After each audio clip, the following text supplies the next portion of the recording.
Hi, I'm Tim Clark with Gasville, USA. Today we're going to take an extensive look at this beautiful 1965 Chevrolet Impala Convertible. And you can see by looking at these pictures, this super sport clone started out as a beautiful base model. The original engine and transmission were replaced with a new Chevrolet 350 crate engine and a Muncie 4-speed manual transmission. The rear end is a limited slip 12-bolt rear end, and I estimate the gear ratio to be in the mid-threes. At 60 miles an hour, the engine RPM is about 2,800. The car also has factory air conditioning, power top, power steering, and power brakes, all which work great. I've personally driven the car close to 200 miles with zero issues, and it's a lot of fun to drive.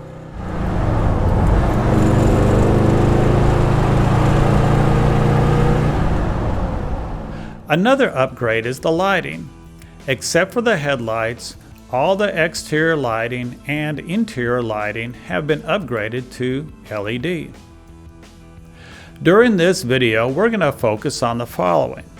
We're going to start with a walk around video with some wide shots, very up close shots, and from above shots. Then we'll look at the engine compartment, and after that we'll start the engine, hear it run, and then operate the air conditioner. Now, speaking of the air conditioner, just a couple of days ago I took this Impala to my local air conditioning specialist for him to check out and check the Freon. He said it was operating great and blowing cold air. Moving back, we'll check out the interior and we'll operate all of the dash components. Then the trunk is next, and after that we'll take a close-up inspection of the under chassis. The test drive comes up next with quiet rural roads, some busy city streets, and then higher speeds on the interstate. Before we start all these, I do want to mention that we're going to start with looking at the paper documents that come with a car. That includes photos, restoration receipts, etc. So, with all of this, let's go ahead and get started.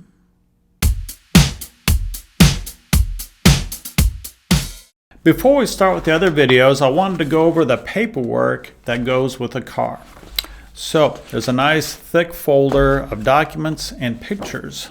You'll notice I'm wearing this handy dandy camera so you can see what I'm seeing better. I mentioned this in my introduction video. There's a number of photos of the car prior to the SS clone, and they go with the car as well. So I'll probably scan these and insert them in the video, or I'll certainly have them in the website. But there's several pictures of the car prior to the restoration and the SS clone.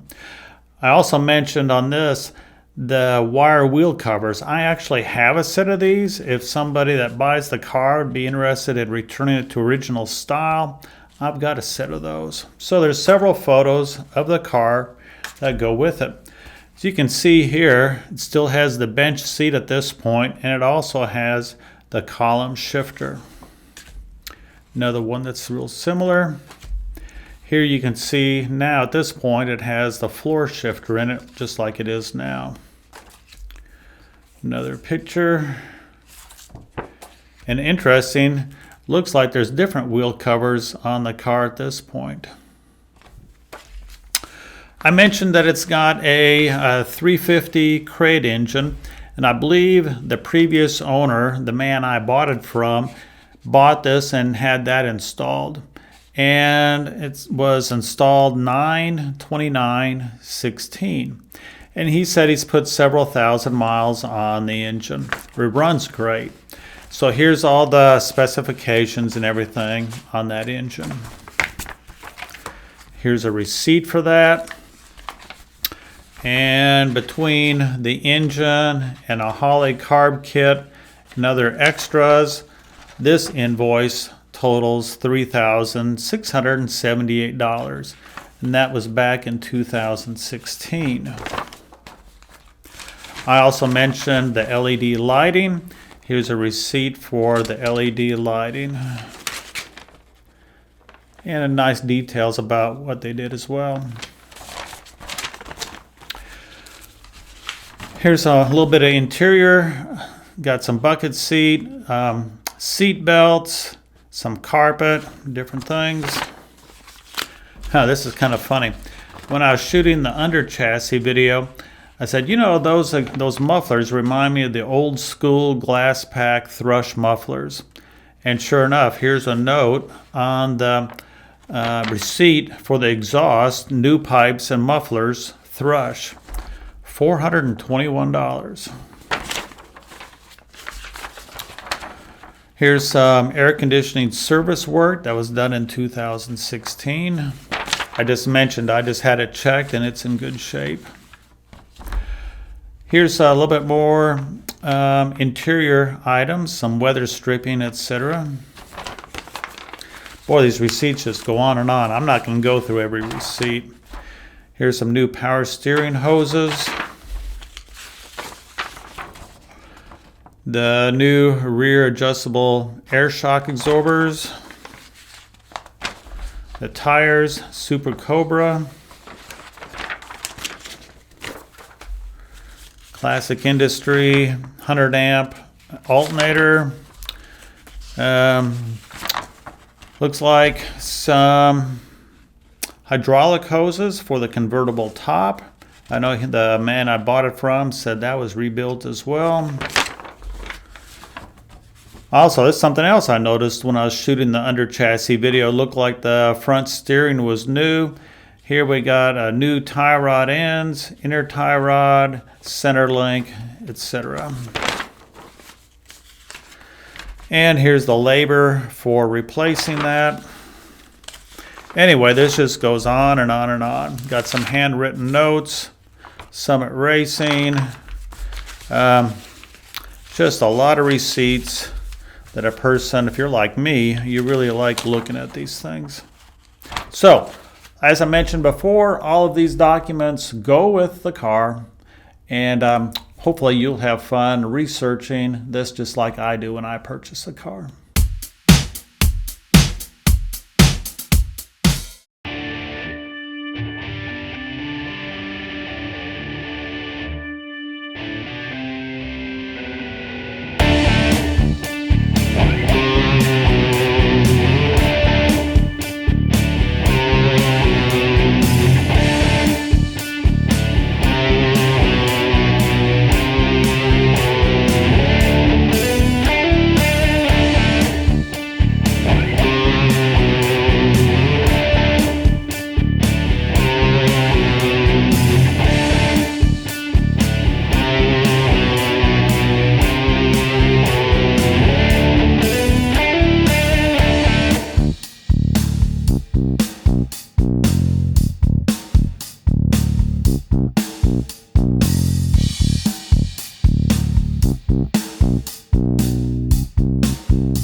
Let's take a look at the alignment of the doors, the window regulators, and the door locks for this 65 Impala.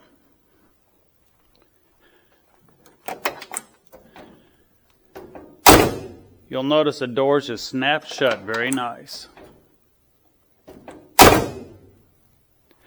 The door locks.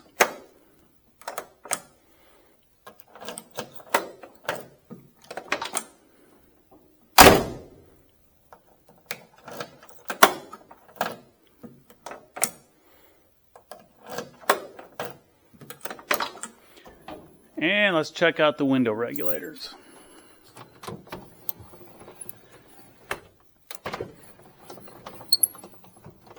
They all roll up very, very nice.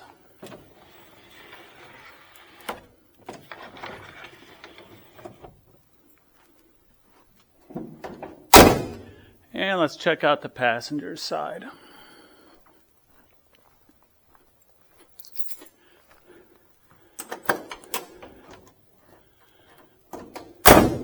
Again, the doors snap shut very nice. And the door locks.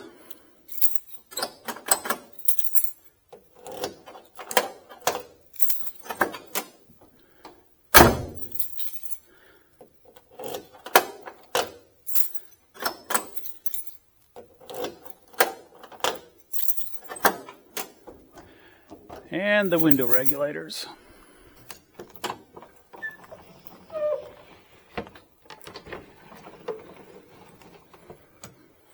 And the rear, nice and smooth.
Let's go ahead and do a cold start on the 65 Impala. Set the choke.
conditioning back off.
Well, let's take a look at the dash and instrument panel for the 65 Impala. Now, before I start, if we're real quiet, you might be able to hear the clock. Surprisingly, this clock works great. If I get a good enough shot, you might see the second-hand sweep working. But regardless, let's go ahead and get started on the dash. Way over on the left, right over here, is the pod with the gauges. Now the fuel gauge works great, and I have used it. I went on a longer drive with my friend the other day. We drove maybe 100 miles, and I filled up, and yeah, the gas gauge works great. The amp, the oil, and the temperature have been rerouted to the underdash gauges right over here. So these gauges are still in place, and the gas gauge works great. The other three have been rerouted to under the dash. Working further right, the speedometer. Speedometer works great. The current odometer reading is 73,735. Like I say, I test drove the car around 10 miles when I bought it. And I guess it was last Saturday, my friend and I, we went to a car show, and we probably drove about a total of 100 miles. So it works great. turn the headlights on, and you can see the high beam indicator for the brights right over here. They work great. And I'll turn the key on. See the turn signal indicators, left and right. Oh, and by the way, I was told by the previous owner that all these lights, all the lights in the entire car except for the headlights, have been replaced with LED bulbs. So I'll turn the headlights back off. Let's check out the tachometer.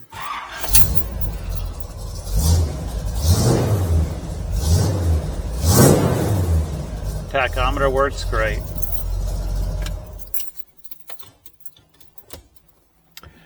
And let's move further right. It's got an aftermarket retro looking radio in it.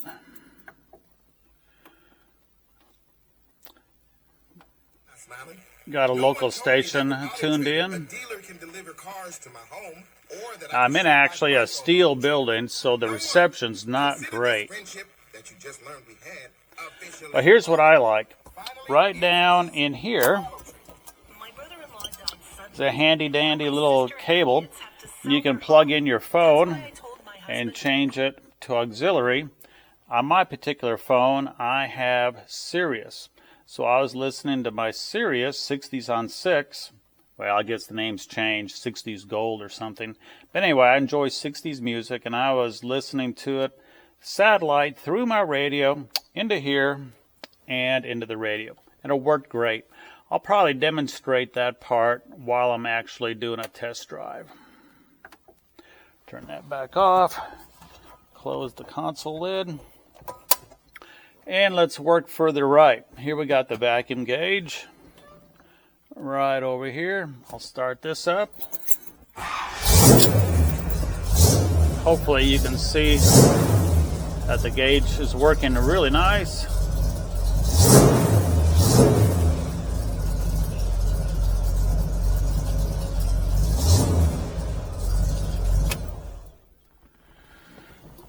Okay, let's go back to the left and work over to the right again. We already demonstrated the headlights.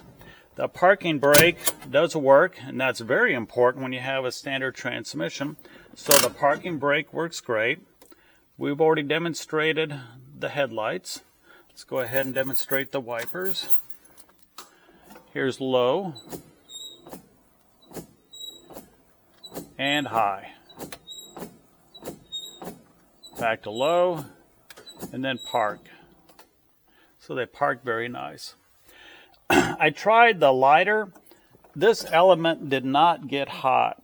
I don't know if it's got a bad element or there's no electricity going to the socket. I'm not sure. I could check a GPS, by plugging that in, but I have not done that yet. But the cigarette lighter element did not get hot. And if you're wondering what this is, it's just another additional under dash light. I mean, it's just magnetic and it easily comes off. I don't really know why it's in here because the door lights, the under dash lights for the doors, they work great. But anyway, this was in here when I bought it. I've got the air conditioner and heater. I'll go ahead and start this up. You'll hear the RPM of the engine drop when the compressor turns on. Right there. There's high. And so we go from AC down to the heater for hot air. Well, actually, here's the cold and here's the hot for your temperature. And your air control from outside to inside to defroster, and your multiple speeds, and that's about that. I already showed you the clock and how nice that works. Oh, one important thing, I haven't demonstrated the horn, so here we go. Horn works great. The dash pad is just beautiful, really nice condition. I think that takes care of really all the electronics of the dash. Like I say, except for the cigarette lighter element, everything seems to work great. And I already told you about the gauges. The original style gauges have been replaced with the underdash. That pretty much concludes the dash and instrument panel video.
Well, let's take a look at the under chassis of this 1965 Chevy Impala. The under chassis appears to be dry and at some point possibly restored in the past. The reason I say that, I'm looking at these body bushings right up in here. They look too nice right in here. They look too nice to be original, but they don't look like they were installed last week. If I was to guess, and that's all it is a guess, I would say that the body bushings have been replaced at some point in the past. Another good example is this nice shiny, looks like a 3/8 inch bolt right over here. The inner fenders are really nice and dry. I do not see any signs of any kind of rust issues. Really, really good. Hopefully you can see this. The frame is very nice and solid. Here's the other side. And try to get this in here. Again, the inner fender looks really nice and dry, and I just don't see any kind of rust issues. It does have a 12-bolt rear end, and there is a little tag here. It says use, well, let me get up here closer. I took my glasses off so I could do this. It's hard for me to read. I can't read the word. Anyway, it's a positive traction rear end tag on the 12-bolt rear end, and I will spin the wheels later to see if it really is a Positrack. Over here on the suspension, they've got nice adjustable air shocks, and I have about 80 pounds of pressure in them right now, and I have not seen any kind of signs of leaks.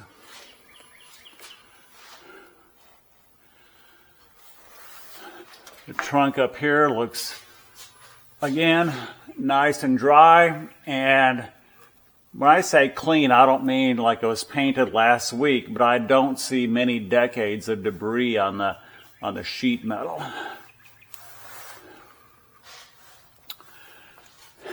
Back when I was a youngster in the 1960s and 70s, we had glass packs, and the name of Thrush comes to mind. I don't know what brand of mufflers these are, but they do remind me of the old Thrush mufflers we had when I was a child. The exhaust sounds very nice. Here's another good example of what I'm referring to. There is a rubber plug right here, and that's, of course, correct. And it just looks too nice to be original from 1965. So again, I'm assuming at some point this under chassis was probably restored. I say probably because I don't know that for a fact. The floor pans are very nice and solid. And I do not see any patches in them. What I do see is what appears to me as could be dealer installed undercoating, because there's a light undercoating here and it looks really old. So possibly this was undercoated at the dealership when it was new. I don't know that. I'm just guessing. Same thing right over here. You can see the undercoating right here. There's a little chunk of the undercoating that has come off. It's not a welded in patch. It's undercoating right here. And it looks really old, so I'm assuming this was dealer installed undercoating. The paint right here has come off just a little bit. It's not rust, it's just the paint missing on the frame. I do not see any frame issues at all. I don't see, any patches or welds or anything like that. Just a little bit of paint missing right in here. Again, the floor pans look really nice. Now right here is where somebody did cut the floor and made room for the 4-speed transmission shifter. And there is a patch right here for that. I don't really know if this was originally an automatic car or possibly a column shift car, but I do not think that this was originally a floor shift car, because the floor was cut right here. I don't have an issue with it. To me, it's perfectly fine. It's nice and sealed up really good, but the floor was cut right here. The transmission I have determined is a Muncie 4-speed, and I determined that from the bolt pattern of the side panel right here. It's got the 7 bolts for the access, and reverses in the tail shaft housing. I'm sure it's not an M22, so I'm assuming it's either an M20 or an M21. The transmission has a little bit of film on it. I don't see any drips hanging at all. I don't see any drips anywhere, but there is a slight oil film on the transmission case. Same thing with the bell housing. There's an oil film on it, but I do not see any signs of any kind of drips. Moving forward, looking at the front suspension, I can tell that the tie rod ends and the center link have been replaced, and it looks like it's been recently replaced. I know the steering is really nice and tight on it. Looks like the idler arm could have been replaced. Not sure, but probably. And also the pitman arm. The little rubber bumpers for the front suspension look too nice to be original, so I'm assuming they've been replaced as well. Right over here we got the 350 crate engine. When you start the car, you could, well, at least I could really tell, oh, that's not the original starter. And I said to myself, I think that's got a mini starter on it. And it does. Right here you can see the little mini starter, which I really like those. They give a lot more room for working on the engine, and I just really like them. I like the way that they tucked the spark plug wires down below the engine, and they're zip tied together. Actually, that is the correct, right there, hoops for them. So I really like the way that they did the wiring on this car. Very nice and neat. I also like that they have the original exhaust manifolds. Now, I'm not against headers, but I really do prefer the original style exhaust manifolds, which this has. Same thing right over on this side.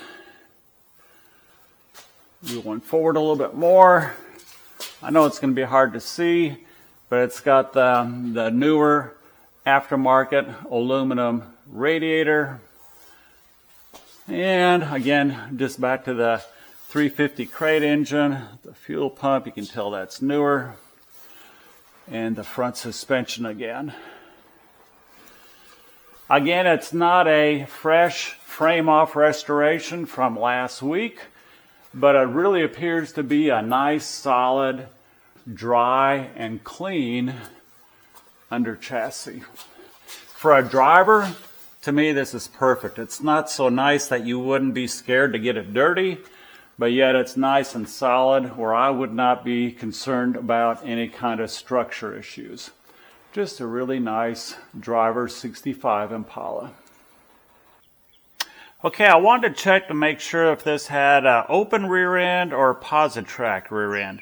The actual 12-bolt rear end cover had a little tag on it for Positrack, so I just wanted to spin the wheels and confirm. I'm going to spin the driver's side wheel, what I call counterclockwise, and the forward position of the car going forward. If the passenger side wheel also goes the same direction, that should indicate that it's a Positrack rear end. If the passenger side wheel rotates the opposite direction, well, then that's a sign of an open rear end. Also, if it doesn't spin at all, that's a sign of an open rear end. So I'm going to spin this wheel this direction as though the car is going forward. You can see the passenger side is also rotating the same direction. They are both rotating as though the car is moving forward. Hopefully you can see that on this camera. So, it's my opinion that this is more than likely a Positrack rear end.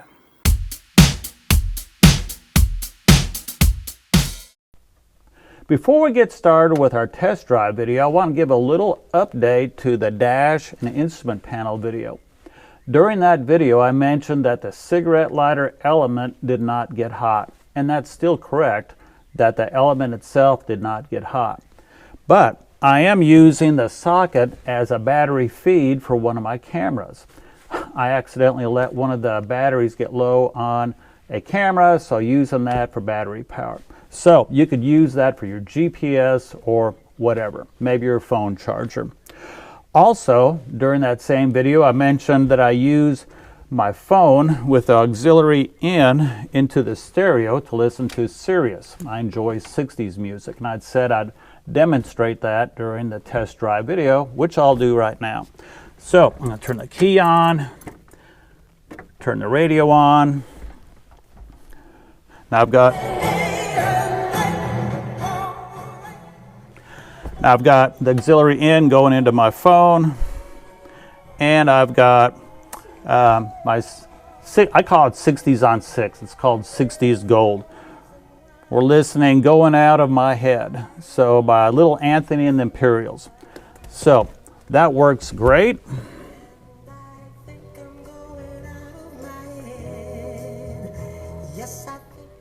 And I really like the fact that the original style front speaker and rear speaker are used in the configuration. Keeps a nice clean look.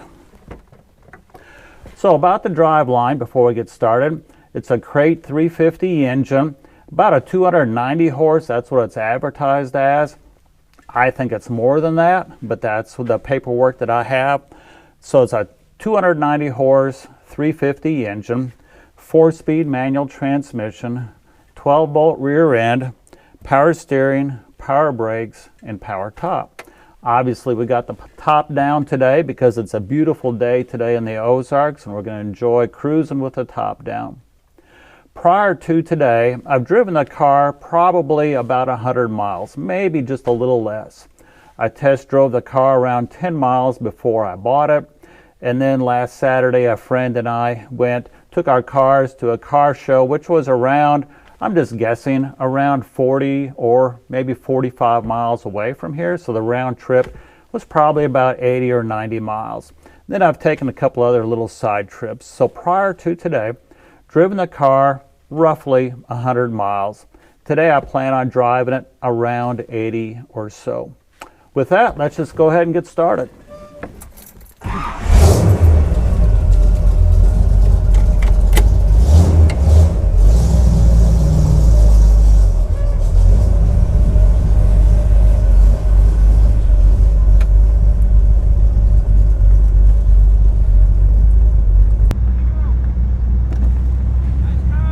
Thank you.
I'd pull into Sonic and give a little report on my test drive.